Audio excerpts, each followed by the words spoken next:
All right, welcome to Living a Healthy, Vibrant Life podcast. I'm your host, Harold Chatman.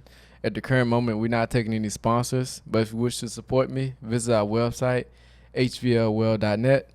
And we have the best flavor collagen. We have unflavored, peach mango, and our newest flavor, strawberry lemonade.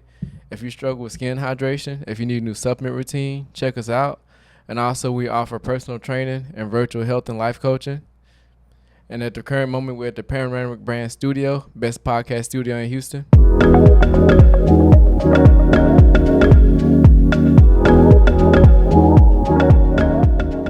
All right, we have a special guest with us. He is the lead pastor at Rvier Pointe Church, a dad of two, a mentor, and the owner of Rethinkvideo. Welcome, Chad Herold. Hello, my man. Welcome. I know, to man. To you, too. To your own podcast. Welcome. It's interesting how we met. It is interesting how we met, man. We met at church. How about that? I know. Ran into each other and hit it off. I know. It's good stuff. So before we get started, how me and Chad met, he used to be a pastor at Second Baptist. I still go there. And so I went into the, was it ministry? Not the ministry, young adults. Young adults class. Back when you were young. Yeah, back when I was young. Like, I didn't know that who was over the class. They said, yeah, somebody named Chad here. And he over the adult class, too. And I was like, okay. And then he's like, he going to reach out to you. And I was like, okay. I said, do we need to? And they're like, yeah. And then I got a call. He said, yeah, man, I just finished listening to your podcast. I'm like, who is this guy? He said, I know a lot about you. And I'm like, shit, he already know about me before we even started. And so ever since then, we talked for about like an hour on the phone. We connected pretty good. And ever since then, we became close. You know, I met him in person. Then he came to the class. And everything else been solid. And we're here now. You know, he invited me to his house, went to dinner. You know, pretty much solid friendship now. That's right. Solid friendship, man. Solid. And admire you and all you're doing, man. I know, it's man. Awesome. I know your whole. I kind of see was very similar, like competitive, fitness, and also I don't know. We're both driven. That's right. Like, we don't let nothing define us. We always keep going forward, best foot forward, look for an opportunity and seize it. That's right, man. That's it. Exactly. But yeah, Chad. One question I have for you, man. Like, what were you doing before you got into ministry? Yeah, that's good. So I was I was probably 20, maybe 21 years old, probably closer to 20. And I was taking classes at Lone Star College, so I was getting a little education going. Wasn't really moving anywhere solidly, kind of barely hanging on, had other priorities. But I was also working at Interstate Batteries doing sales, of all things. So, and it was good. It was a good deal for me. It was a good experience. But I think even then, I knew that this was not for me long term. It was a great filler. And even the guys I worked with knew that then. In fact, they had told me later on, they said, we had some promotions we were going to give you, but we didn't because we didn't want you to get stuck here. We wanted you to keep chasing whatever it was you were chasing. And so I look back, I still appreciate that for those guys. But it was just a season of, man, just kind of flaring through life a little bit and just kind of trying to figure it all out. So that was my life pre-ministry, if you will. I would say kind of like learning through life, huh? Pretty much like trying to figure out your purpose and your passion. That's what I always say. I say once you figure that out, I feel like life becomes a little bit not as complicated. That's right. Because you realize what you're living for. Yeah. And there's exploration in that, and that's a good thing. I mean, where I've landed now, you could not have written it on a map. Like, there's no way. It was truly just kind of walking through life and taking open doors as they open and correcting and changing things as needed and all that good stuff. So it's been a journey, but it makes it fun, man. It's pretty cool. Right. So how did you get that transition? How did you transition into ministry? Like, what made you what was the set point that made you want to like change into like the person that you were, the person that you are now? Yeah, sure. Well, I think a little backstory helps. So part of why I was doing what I was doing, going to Lone Star, taking classes, all that stuff, I spent most of my high school days getting in tons of trouble, blew out my knee senior year playing football. So that kind of changed the trajectory of the sport dreams that I had. We'll never know if I would have made it far or not. We'll just say I was going to. No, I'm not. But anyway, and I was getting in trouble. So I moved out of my mom's house, moved in with my dad. And so part of his deal if I stayed with him is I just had to go to church with him. And Right. so that's really what kind of, if you will, reintroduced me to church from back when I was a kid. And so it was really through just going to church and then kind of helping out periodically. And then next thing I know, I kind of started liking it and kind of started enjoying it. And some different things happened. I got my knee back healthy, played in some sport leagues, and had to lead some devotionals as part of the league regulations, whatever. And so I was getting these slow introductions into this life of ministry. And man, it just was growing. And so, yeah, long story short, a door finally opened at second where I was now 14, 15 years ago, opened up for them to bring me onto the team. And that's really how my journey in ministry started. So I didn't go to school for it. I didn't go chase after it. In fact, I kind of repelled it at first because it was just so contrary to anything I was about. Right. And yet there was the door, it opened, and man, it's been the best decision I ever made. So yeah, kind of crazy. How's that process like getting into ministry? Like, what if somebody, like, what if people out there that want to be like, I want to be a minister, but I don't know how to go about it. Like, where do I start? Yeah. Well, there's many ways you could do it. I think the two most common, first one would be to just go to some kind of a seminary school or some kind of biblical college and get your studies, get an understanding of all that, which is fantastic. And I don't discourage anyone from doing that. But I would say that if that's all you do, what tends to happen is you get out of school and you don't have much on the ground experience. And ministry changes like most businesses every day. It's constantly changing. So by the time you finish school, you're going to step out into what I'll call the real world of ministry. And you're going to get blindsided. I mean, I remember seeing some guys come out of seminary. I was like, oh, man, I don't know if you're going to make it, bro, but we'll see. Good luck, and I'll help where I can. And so there is the journey of school, which I think is great. But if you just do school, there'll be a little bit of a lack. So what I encourage people is, man, go to school, but get plugged into a church or a ministry or an organization of something that leads you into where you want to go, because that's how you're going to really learn. And so I went the reverse order. I did my training at Second Baptist for 13 years. Now, it's a massive church, lots of people. Oh, and, man, we had theologians on staff kind of deal. So I got to train with some of the greats, not having to go to an educational building to do so. So that is not everyone will have that. Everybody's path is different. Exactly. But I do think if you're not getting real world experience, and I could probably say that's for any business or organization, oh, man, you're going to miss out. And so the journey would be, first, you figure out if this is really something the Lord's calling you to. Because the difference is, a lot of people get into ministry. Now, I don't want to step on toes, but a lot of people get in ministry, but they do it because they think it sounds cool or it looks intriguing, or maybe they met someone that kind of inspired them. But the truth is, if you're not called to it, it'll be a miserable experience, and you will not last very long. But if you're called to it, you really feel the Lord pulling you that way. Connected to it. Man, it just works. It's hard. There are tough days. You want to quit a lot, but you never do, because there's just something that won't let you go. So, right. Yeah, I don't know if that's helpful, but anybody listening, man, that's I think it is, because so. Look at it more like a calling, because people are looking for you for guidance and help, like a mentor. That's right. And so they're looking for you for answers, responses. They're lost.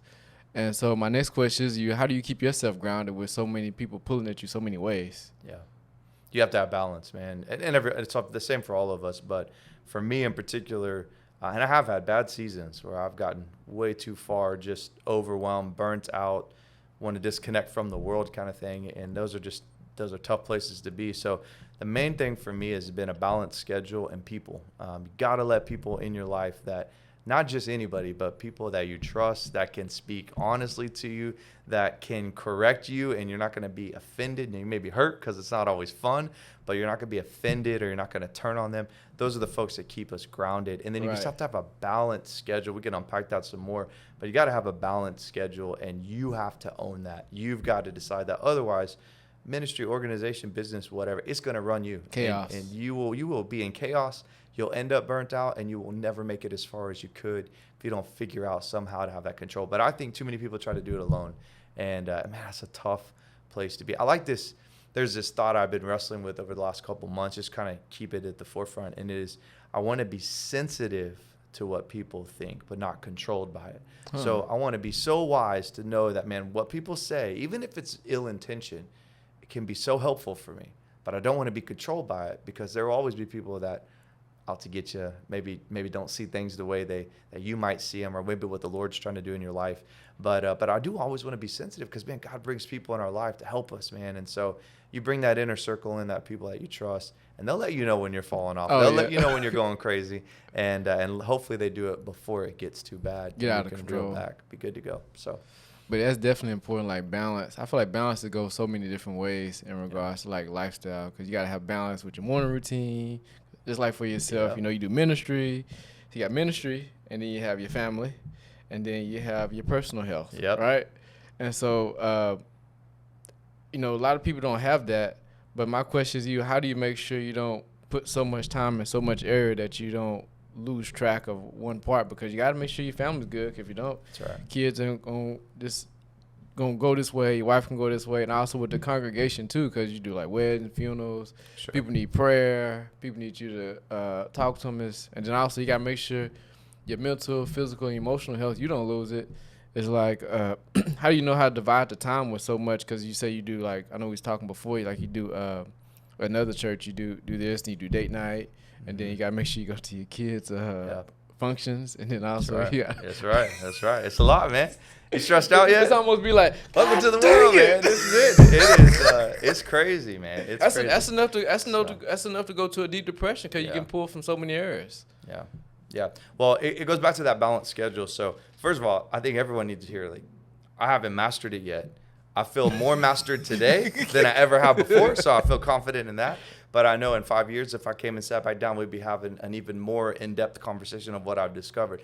But the key has been discovery and then making those transitions. So for me right now, I'll give you kind of a snapshot of maybe a typical week that helps to balance. So morning routine is I get up early and go in early. So early for me, I don't know. Maybe there's someone early. 5:36 for me in the office. And I'm in there until about 8:39 with no one else in the office. And that's intentional, because they don't know how to not leave me alone, right? When everybody's there working, got questions, doing all that. So I get in there, and it's a combination of study, prayer, sermon prep. It's all the things I need to do without any distraction. But that is where I kind of lean in. I do that Monday through Thursday. That's my work week schedule. Then once 9 a.m. hits, meetings start, everybody come visits, people planning vision, all the good stuff, right? All the leadership things, really, business world would understand. And then by afternoon, man, really early afternoon, I'm trying to wind it down and get home as fast as possible. And I'm trying to turn it off. Now, pastorally, it's a little different than most maybe businesses where, there are things that just happen, and you can't decide when it's going to happen. So someone gets sick, goes to the hospital, someone passes away, family member passes away. We try to be as present as possible. We work as a team to do that, so it's not just me. But those are moments where when they do pop up, it's part of the calling. Mm-hmm. So you step into it and you don't worry about it. But most of the time, as soon as I get home in the afternoon, as soon as those kids are home, I'm trying to give them and my wife as much and all of the attention as possible. Then Fridays, and I work out in the afternoon and all that. We can talk about fitness more in a minute. But Fridays are my day off, and the kids are at school. Mm-hmm. So it is either me alone or me with my wife, and she works from home. And so it's either me with my wife or me at home, and it is a combination of whatever I want to do. If I want to read all day, I'll read. That doesn't happen very often. But if I want to read all day, great. If I want to watch TV, if I want to just swim outside by myself, if I want to work out, I definitely will work out every Friday.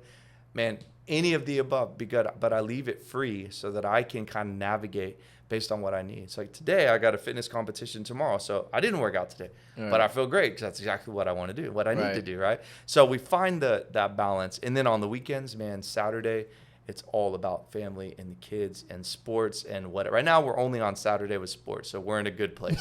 That'll change one day, and that's when the 5-year plan will have to come be reevaluated. Man. But right now, it's just Saturday. So Saturday is really about kids' sports. I'll try to go work out in the morning if it's on my schedule, depending on where I am fitness-wise.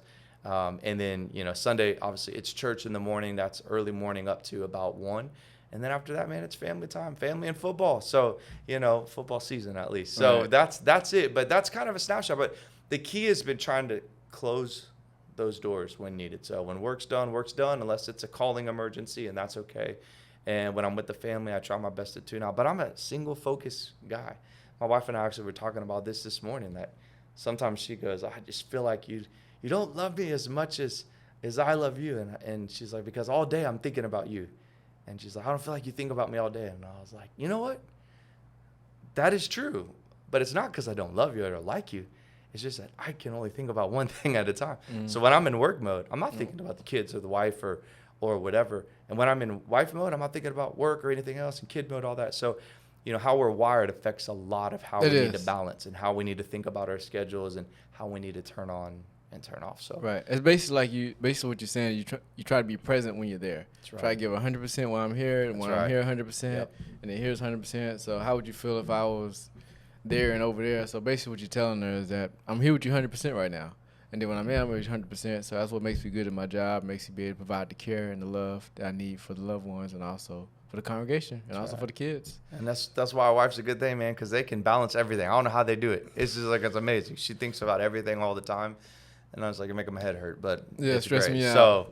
So there's no knock there, but definitely, and I think it can be flipped gender-wise sometimes, but for the most part, I feel like guys tend to be singular focused, man. Guys, we just like try to focus on this, get this done, and next task. Cause I feel like when I have so many tasks, I try to knock out this, so I don't worry about that. Yep.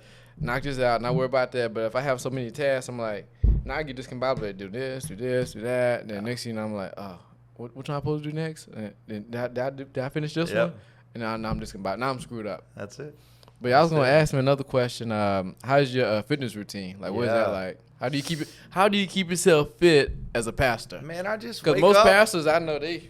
Yeah, I don't know, man. Maybe one day. So let's not write it off just yet. But that is definitely not in the plan. I don't know. It's a God thing. I just wake up and I'm just naturally fit. I don't work out. I'm just playing. That would be awesome. I wish that was part of the calling, man. No, dude. First of all, I think it's important to note that I've also gone through seasons in this, and so these last handful of years has been better seasons for fitness. Been great seasons, better than ever for me.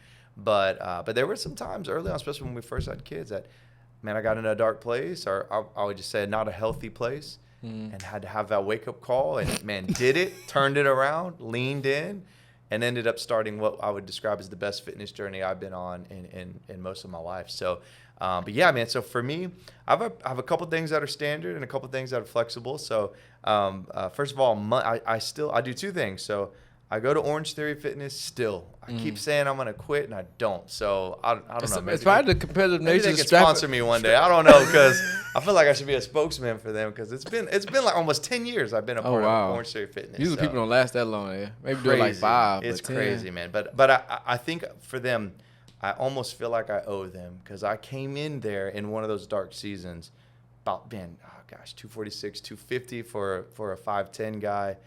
Barely could jog, and those guys, through how they do it and what they do, and just got me into a whole new place. And then since then, I've expanded and ventured into a whole new territory, but it was them that really turned the corner. So I stay with them. So Mondays, I'm typically at Orange Theory Fitness. That's my workout for the day. In the morning or in the evening? Typically lunch or afternoon, but typically lunchtime. That's always the goal. If I could do it at lunchtime, that's what I like. With my schedule works the best. But then Tuesday nights, we have in our garage, we've built out a little garage there, a little fitness facility, if you will. Facility is a strong word, but fitness place we can hang out. And so Tuesday, I have some guys from the church come over every Tuesday, and I tell them it's kind of what I put you through a while back. There's no rhyme or reason. I'm just going to throw the kitchen sink at you, and we're going to see if you're man enough to finish. That's the goal. Oh, man. So that's every Tuesday night. It even screws up my fitness schedule, but it's just something about, as a guy, being put into this dark place and getting through it and going, if I can do that, man, there's about 10 more things in life I can handle now, because I made it through that. So that's what I do on Tuesday nights with those guys, and sometimes we'll do a little devotional with that, try to make it something more than just fitness, but it is truly just guys hanging out, going through a tough workout. Typically, I rest on Wednesday. We usually have a nighttime stuff at the church, and then the rest of the time is date night. Yeah, we could talk about that some, but So and then Thursday, Friday is really a lot of lifting, a lot of at home, just kind of bodybuilding. Then you just try to make it back in on Saturday to Orange Theory. They do a 90-minute class. But something that's been kind of cool here recently with Orange Theory that I really appreciated, they added a new segment of classes. So they're doing these basically lift-only classes. So on Thursdays, I preach at one of our other campuses. And so I typically go over there. I do a lift class followed by one of their normal 60-minute classes. So I get a good almost 2-hour workout in on Thursday afternoon before I head over to preach. And what I found is it actually helped me relieve a lot of nerves, a lot of anxiety that I would have getting ready to preach. Oh, wow. And it helped me just kind of free up my mind, open up my mind a little bit. And so been doing that for the last couple of weeks, and it's been awesome. So my regimen, again, it shifts just kind of as my schedule shifts. But, man, usually 4 minimum workouts a week. If I hit 5 or 6, that would be great. But always rest on Sunday and typically rest on Wednesdays. Depending on what's going on. So, yeah, there's a little snapshot into. Usually I try to go Monday through Friday. And sometimes I do Saturday, but usually I try to shoot for 5. Yeah, but you're just grabbing like the 5-pound dumbbells, doing this little stuff, so it doesn't really qualify as. I'm just you're probably smarter with how you do it. I do a lot of volume when I do workouts, so I think my rest days become pretty important for me, just how I like to train, I guess. But I have like hit days, then balance like weight days, and then go outside to run on the field. And so I like to split it up because my goal is I'm always big on like longevity. Yeah. Like sustaining those 5 days rather than like burnout. Because most people they work out so much they get burnt out and they have an injury. So I do like I go to cryo recovery. Yep. I go there for recovery, and then I don't just like beat myself up. I have a balance, so I'm pretty smart with that. 'Cause I done had some injuries in the past, so I'm definitely a lot smarter and wiser. You are smart, man. Smarter and wise about that. So I'm big on sustainability, like health wise, food wise, stress management, supplements I take, and just overall just super health conscious. Like I was telling Miguel and Jesus how they haven't seen me come here without my lunch kit. Or like a protein shake, or like just being always feeling the body, man. Yeah, because I tell everybody, I'll usually work like 12-hour days. So that means like 12-hour days. Either I'm doing like some social media content, or I'm doing like training clients, or I'm following up with meeting with my Amazon account manager, or meeting with Miguel. We talking about content for the podcast. And so for me to do that, I have to make sure I'm overall in good health. Because other than that, I'm a crash. That's right. And the thing is, if I'm working out 5 days a week, doing all this other stuff outside of that, and I'm doing 12 hours, and also make sure I'm getting my sleep too. There's no way you sustain that without being in good health. You're gonna get sick. You're gonna be in the hospital. You're gonna crash. You may go into depression because it may be too much. So I'm big on like balance too. Like I get my workouts in. I do daily devotion book I have. I make sure when I get home, do some decompress, and then start over the next day. And that's pretty much my routine. People are like, how do you be able to keep up with that? It's just habit and routine. That's right. Habit. When it's a habit, you don't even think about it. It's just I think about just going to the restroom, But the thing is, one other thing I'm big on is preparation. Like for example, I sent you the questions. You was already somewhat mentally prepared for it. So I prepare my days at night. So I set myself in the morning so I don't have to be scrambling to do everything. So I have my food ready in the morning, my protein shakes done. I'm pretty much texting my clients already, knowing what the week gonna look like with the products and texting people. And also I'm big on scheduling, like schedule text messages. Like I may send like a scheduled text message 2 weeks out. Like my phone may remind me, hey, you got a birthday coming up. I may schedule a text message already because I already on my mind. Hey, let me just schedule this out and just send it to them automatically. And then people be like, I didn't know you remember my birthday. And I'm like, me either. I sent it like 2 weeks ago. So you don't actually care about me. You just only text me a scheduled thing after. Oh, man. I thought about you 2 weeks ago. Thought about you before you even probably planned your birthday. That's awesome, man. But yeah, I'm just big. I've always been big on like preparation. Like preparation is like, for example, but people don't realize that like preparation is like a key to success.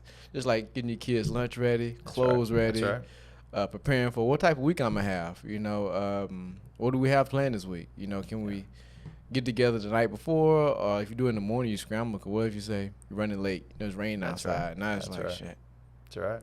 But yeah, preparation is big. But another question I have is, what is like dating? I've been seeing a lot of that on your social media, Rvier Pointe social media. Like I've seen some clips how pumped up people be. I'm like, I gotta ask them what is this date night stuff is, man. And I see you bringing it back too. Yeah. So date night is. I'll tell you what it is, and I'll tell you how it started. So date night is we'll call it a program. We do it Wednesday nights. So we run it in segments. So it's not all the time. But basically what I've done is tried to build this environment where couples come together They sit at a table with a few other couples. We're very strategic, placing them in similar stage of life, similar age, so they can actually connect. Because that program will reach all ages of married folks, right? So, and engaged couples as well. So we put them at a table, and basically it's a couple segmented program where we'll start with something just conversational. So I create some fun questions, just, man, if you go on vacation anywhere, or tell us the best date you've ever had as a couple, tell us about your wedding day, right? So it's a chance for them to get to know each other, just basic discussion. And then we transition into something fun. We do some kind of game activity. We did one here, this last one, we did a emoji Pictionary, where we just put up emojis. You got to figure out what it was based off a movie or a theme, and let the tables compete. So we just have a little fun kind of cut up, because we know, man, it gets stressful in life. We want couples to have fun together, right? So we try to build some fun. And then typically Sarah and I will hop up and we'll present, we'll call it a short message. Maybe it's 15, 20 minutes.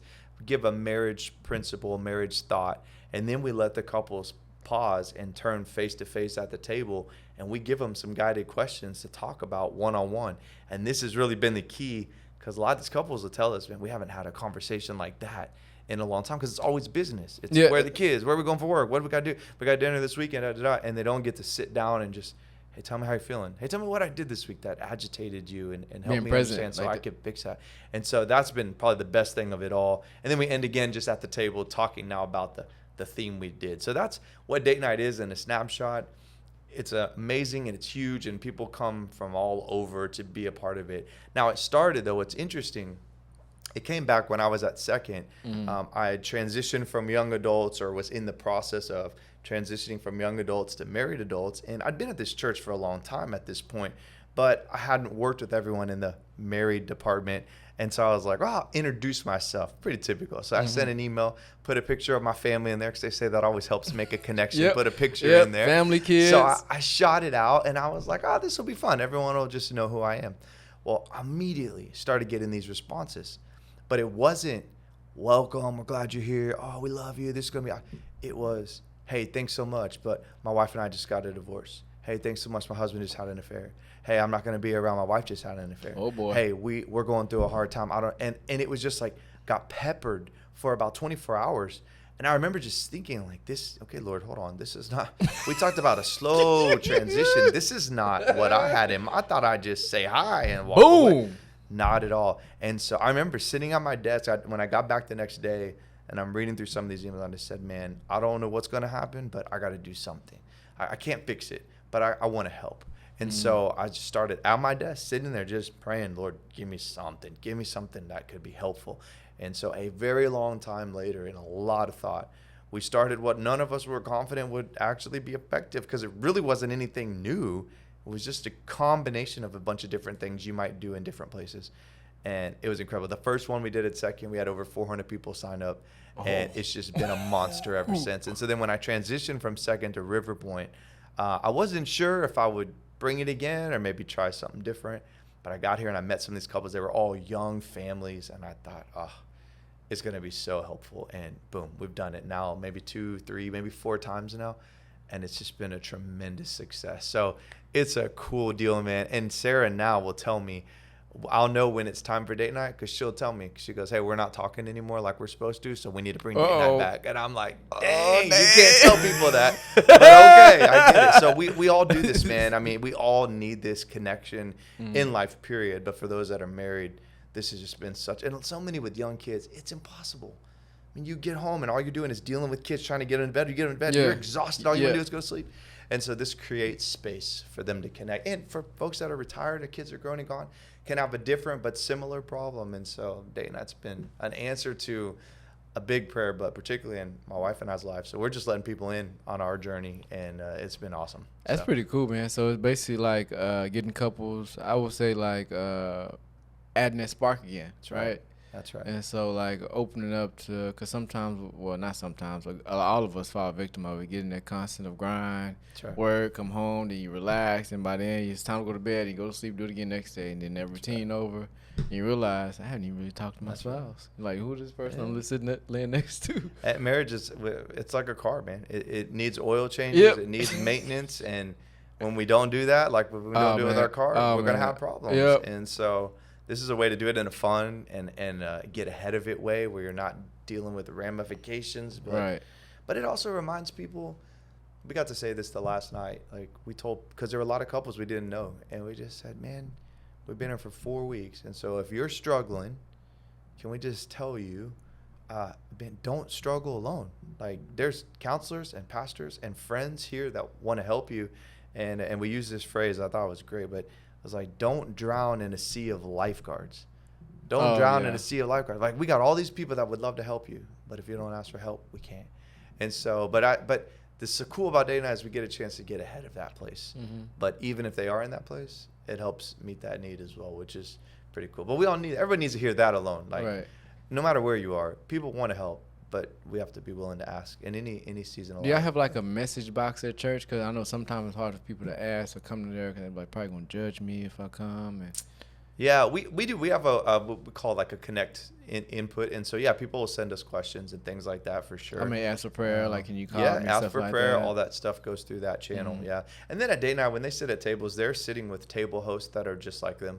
Just regular couples that we've sought out, kind of get to know them, make sure they can handle being in that environment. So they know how to connect people with the right folks or help where they can too. And, they're not sitting under another counselor, but they can if they want. And that's the kind of. Do y'all have a series or just like Wednesday?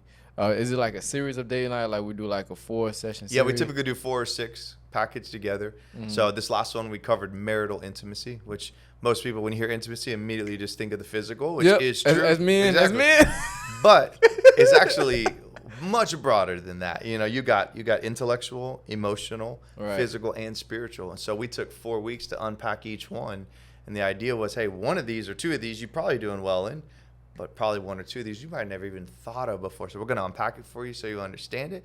And then we're going to make you turn face to face and try to talk about it and get this out. So, yeah, man. So we've covered conflict. We did 4 weeks on conflict and how to fight fair, that kind of thing. So there's so many things in the marriage realm we can cover. So, yeah, we usually go 4 or 6 weeks and kind of let people get back to their stuff and then circle back. And then we usually do a one night kind of right before Christmas just to kind of reset before the holidays, which can be just overwhelmingly stressful on couples because it deals with money and it deals with family. Oh, man. And it deals with time. And so we do our best to reset right before that. So, but that's what I love about ministry, man. That right there is the goal is not to be some big guy that everybody enjoys looking at or listening to or looking up to. That's not the goal, man.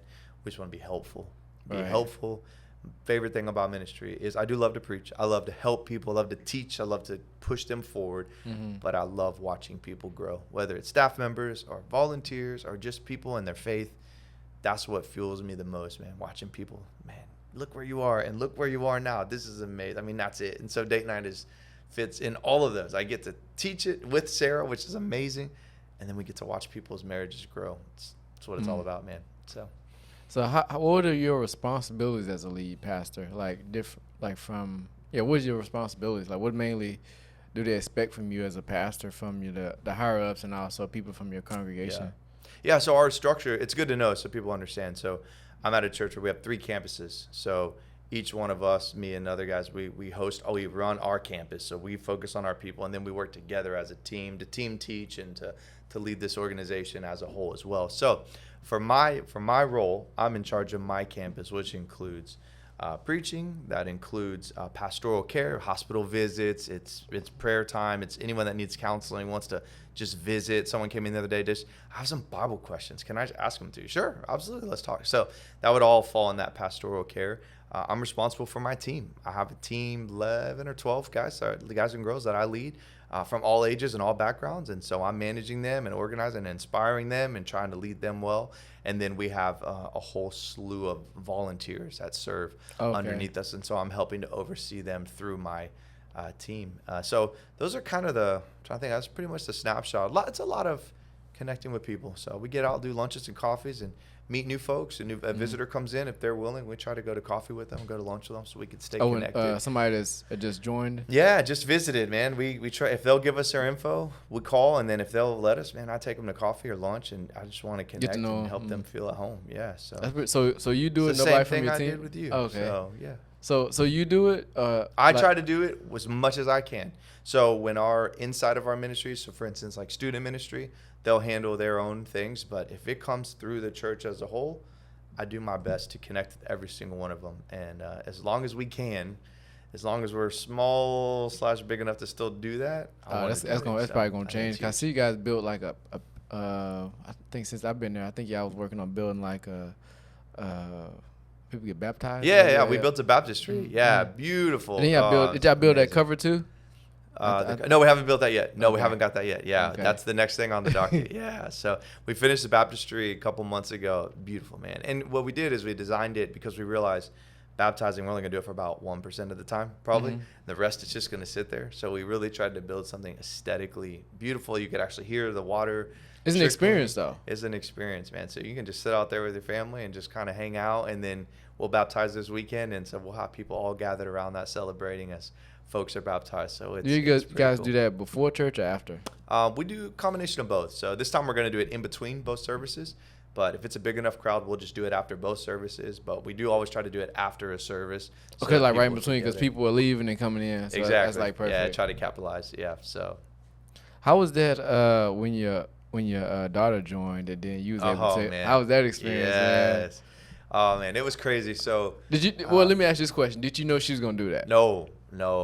Man, here's the thing. I don't want to give too many details just because we could go on forever. But so we had some tough stuff happen in our church, and so we were actually dealing with one of the hardest moments in our church history, and that was the Sunday we were dealing with and announcing it. And so I finished. Y'all announced it? Yeah. We were talking through all of it. Oh, boy. So I got through all this presentation, and I finally finished our 2 services. We do 2 services a week. And I'm coming out. I'm getting in my office. I'm grabbing my stuff. And Sarah comes up with the kids. And she goes, hey, the kids need to tell you something. And she had this serious look on her face. I was like, I don't got time. Like, I'm exhausted. Especially what's going on. I am drained. I cannot take any more bad news. I don't care what they broke. I don't care who they hit in class. Like, I don't care. We'll deal with it later. So, no, I think you want to hear it. So, sure enough, they sit me down. And basically what happened is while she was, and she didn't plan this either. She's driving them to church. I usually go separate because I get there early. She's driving them to church. And they start just talking about God and talking about the gospel and what it means that Jesus came. And she's like, they both prayed and received Christ right there in the car on the way to church. Mm-hmm. And I was like, you got to be kidding me. It's amazing. I mean, it was the coolest thing ever. And then we decided Kason is only 5, so we wanted to wait a little bit longer for him to get baptized. We wanted to make sure he really got it. But Kyla, who's 8, we said, man, if you want to do this, let's do it. So a couple weeks later, I baptized my daughter. And, man, it was the most, one, to happen on that day in the midst of some of the challenges we were facing, to have this, like, it literally pushed everything else out the window for me. And the only thing that mattered was that, which was so cool. That my kids getting their life right at such a young age was so encouraging for me. But as a dad, you just go, man, you can't force that stuff to happen. But when it does, you step back and you go, man, I'm not doing a ton of stuff right, but I'll celebrate that something here is working, that we were able to lead them in this direction. So, yeah, man, it was amazing. I'm sure it's like basically like in the midst of like chaos, definitely good came out of it. Right. I know that was a lot to bring in regards to with your daughter, and then you was able to do it. That's right. You know, I think it's couldn't have so been cool, man. I'm sure that's how for me, that if I was in your shoes, I probably definitely frame that picture. Like, man. We use it for our promos, not for baptism. Oh, man. It's me and my daughter. I feel like that's a really good that's a really good connection with connect. Like, for example, people want to connect better with their kids. I'm sure that that's a good way to promote that, and also just show that you have a good relationship with your daughter. That's right. Yeah, man. So important. So it's cool, man. So another health related question I have is, how do you manage your stress? Yeah. Make sure you don't blow up on everybody. That's good. Well, first of all, it's hard. I'm a type A. I think the longer you listen to this, you might start to realize it. I'm a type A aggressive personality, always moving forward, and definitely have a track record in the past. I'm going to say, because I work hard on this now. But, man, either it's like get on board or get out of the way kind of thing. And that's such a terrible, and I know somebody's listening and going, that's why we don't go to church, man. That's the problem with you. You're going to blow up on us. I get it. And so, but it's, man, I've grown so much in this area. But it's, man, one, fitness. Fitness is huge, man. Fitness has helped me so much. Just be able to take that tension, that stress, that anxiety, and be able to kind of flush it through. It's been huge. I'm not going to pretend I am the best eater on the planet, but I have definitely noticed when I've been very wise about the food I put in my body. That has also been tremendously helpful in me just being balanced. And so, like yesterday, example, I had just a busy day and I did not get to eat hardly at all. I mean, and by the time that evening was done, I'd preached last night. I was a mess. I was angry. I was frustrated. I was exhausted. I needed food and I needed sleep, and I didn't have either one. And so there's a balance. So fitness and food has been huge. But for me, man, it is the Lord. It is the Lord. So I want to say that because I don't want to mislead folks. But I think God's been very good to me to help keep me balanced. But at the end of the day, what it comes down to, what I would describe as seeking the Lord, what others might describe as just time to process, is to carve out time to remind yourself what you do and why you do it. And by doing that, why you do it, it's helped me to not get bogged down with little things that are important, but they can drain you, right? Mm-hmm. And so at the end of the day, it's process. So I use that. That's what I would describe as my time alone with the Lord. Man, I'm praying, I'm seeking, I'm reading, I'm studying, I'm growing. When I study, I'm not an avid reader, but I do read a lot. So I don't know how you describe that, but if you call me an avid reader, I feel like I'm lying. But I do read a lot. So I try to read 3 different books. I try to categories. I read one that's scripture-based. Mm-hmm. Sometimes it's a little theological. Sometimes it's a little study.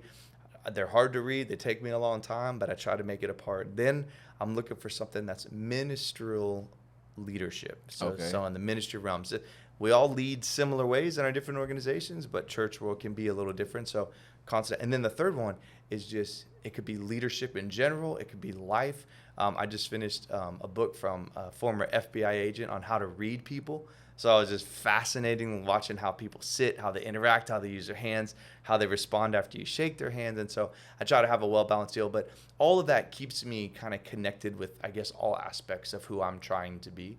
Right. And so that alone has helped me to slow down, to remember what I'm doing, and to remember why I do it. So I don't know, man. Those 3 things, it's time alone, quiet, sitting, carved out from the world, eating best I can, and trying to stay fit, so I'm moving, constantly just shaking out. Yeah, because I always say our body is like a machine. That's right. And so, like, if you let it sit, it's not going to perform well. That's right. Or just like a car, you let it sit, it ain't going to be towing the thing to the dealership. Right. But, yeah, that's a good way. That's a good way to put it in regards to, like, how you have everything, like, functioning together. And I don't know, definitely like in regards to your lifestyle and make sure you don't crash. Yeah. And another book I was gonna recommend is it's a Navy SEALs book. It's only like 20 pages, based like leadership book. Okay. And it's really, I can't think of it, but I'll tell you after. But it's really good. It basically shows like how Navy SEALs, how they mind, how they do things calmly. And the thing is, don't panic. And just basically being a leader, just go after 100%. If you're gonna do it wrong 100%, just do it. But don't just act on, be like, I don't know if I should do this. They just do it. Love that. And also preparation. You know, like I said, preparation is a big one too. That's so good. I read. I just finished in my one of my 3rd category books was from that Jocko. And but it was on ownership. I think the title was more than that, but it was on. Do you remember what it's called? I'm not exact, but it may be the same book. I know it's the Navy. I know ownership is the bold word on the title. Is it a white book? White and gray. Yeah, but man, fantastic read. Great, just talking about taking ownership of where you are, ownership of your life. So good, so good. So and it's heavy leadership with some military stories. So great read. Yeah, man. So anyway, that's it, man. You got to be well balanced, but stress is a thing. It'll always be a thing. I think it's important to say. Like, I have some balance in times, and then sometimes I drop the ball in the stress world. We're always going to be stressed though, because we live in just a messed up world, man. Yeah. It's just, and in our culture today, as busy and fast as it is, and people listening, watching the podcast, you got all these things coming at you. It's super hard. So stress is a natural thing. It's learning how, we can't be mad that it happens because it's natural. We just want to learn how to navigate it well, manage it well, and maybe if possible, even use it to our advantage rather than to be something that really hurts us. That's why I teach my clients fitness, nutrition, stress management, proper sleep, and supplement intake. But I would say the most important things on all those 5 is nutrition and stress. Yeah. Because if you don't put the right stuff in your body, you ain't going to function well. You throw off your mood. And then if you're stress is like the leading killer. Stress causes you to drink. Stress causes you to smoke. Stress causes you to do bad things. Stress causes you to step out on your spouse. Right. Stress causes everything. So if you can't manage your stress, you shouldn't just bad stuff gonna happen. So it's like, for example, like I always say this, it's just like in the morning time when people are first thing they do is look at their phone. I know some people has to, but you don't have a morning routine. So let's just say you stressed out before you leave the house, right? That's right. And then you get in your car, so you're more prone to get in an accident because you're already stressed out before your morning. You haven't done nothing healthy for yourself in the morning. You probably didn't put something bad in your stomach. You probably didn't watching the news because the news always gonna have anxiety up. Because like they said, if it bleeds, it leads. How the news work. And the thing is, you didn't put all this stuff in your mind before you left the house, and you stressed out. And more like that's why you have so much stuff going on the freeway. At the end of the day, you're in traffic. You're not gonna get there no faster, no slower. It ain't like we can just fly up in the air and just get there. You got to go through it. So at the end of the day, but the thing is, if you don't understand that with yourself, manage your stress, you pretty much lose it. It's good, man. But yeah, my question for you is, as we come to a close, what does a healthy, vibrant life mean to you? Yeah, that's good, man. I think for me, the healthy, vibrant life is, man, I think it'd be a combination of, I want to have a good spiritual life. That may not be for everyone, but that's for me. I want to have a good spiritual life. I want to be active. Leave it at that. I don't think there's a determination of what that has to look like, but to be active.